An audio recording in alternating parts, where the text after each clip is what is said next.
Le concept de courbe d'expérience a été développé dans les années 60 par Bruce Henderson, consultant au Boston Consulting Group.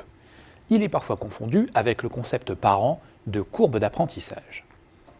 La courbe d'apprentissage renvoie à l'idée que l'expérience accumulée se traduit par une plus grande productivité de la main-d'œuvre, tandis que la courbe d'expérience renvoie à l'idée plus générale que l'expérience accumulée se traduit par une plus grande efficience de la firme. La courbe d'expérience prend donc en compte les effets de la courbe d'apprentissage, mais inclut d'autres dimensions que la seule production. La représentation canonique de la courbe d'expérience est la suivante. On représente en abscisse le volume de production cumulé et en ordonnée le coût unitaire de production.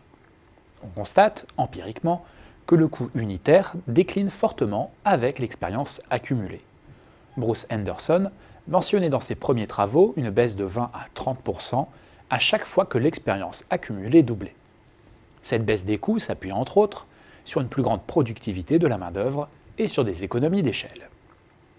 La courbe d'expérience a un impact sur tous les marchés, même si sa trajectoire dépend naturellement de la nature même des activités. Les conséquences de l'existence de cette courbe d'expérience sont innombrables. Arrêtons-nous sur 4 de ses principaux aspects. Premier constat, l'expérience accumulée est la source de barrières à l'entrée potentiellement considérables. Puisque l'accumulation d'expérience mène à un avantage de coût, sur des marchés peu matures, la tentation est forte pour les pionniers d'accumuler une expérience maximale visant à rendre le désavantage de coût pour le nouvel entrant rédhibitoire. Ceci mène par exemple à des stratégies de croissance agressive au détriment de la rentabilité immédiate et, une fois le marché mature, à des stratégies de maintien de part de marché pour ne laisser aucune place à un nouvel entrant. Ceci conduit également les organisations arrivées tardivement à préférer les acquisitions à la croissance organique. Deuxième constat, l'existence de cette courbe d'expérience stimule paradoxalement la concurrence. Plus l'avantage de coût semble insurmontable, plus la propension des concurrents ou des nouveaux entrants sera forte à contourner d'une façon ou d'une autre cet obstacle.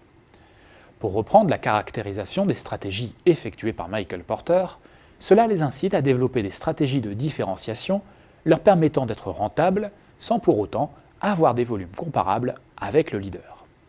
Cela les encourage également à façonner un terrain concurrentiel où l'avantage du leader sera caduc, voire un véritable frein à son redéploiement.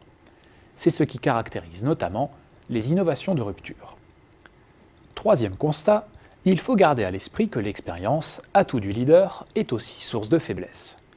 Plus son avantage dans une situation concurrentielle donnée sera fort, moins il sera enclin à envisager de potentielles sources de croissance susceptibles de fragiliser la nature de son avantage. C'est ce que l'on appelle le dilemme de l'innovateur, phénomène récurrent expliquant pourquoi certaines organisations ont tué dans l'œuf des idées prometteuses mais déstabilisantes, parfois reprises à leur compte avec succès par la concurrence.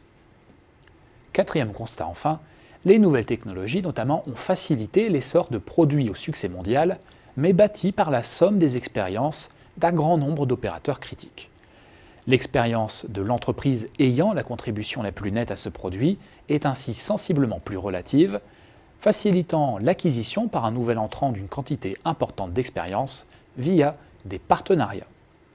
Il faut toutefois ne pas oublier que les transferts d'expérience sont rarement fluides et que les relations mêmes qu'entretiennent les différents opérateurs peuvent être un obstacle aux nouveaux entrants, au point de constituer parfois de véritables rentes relationnelles.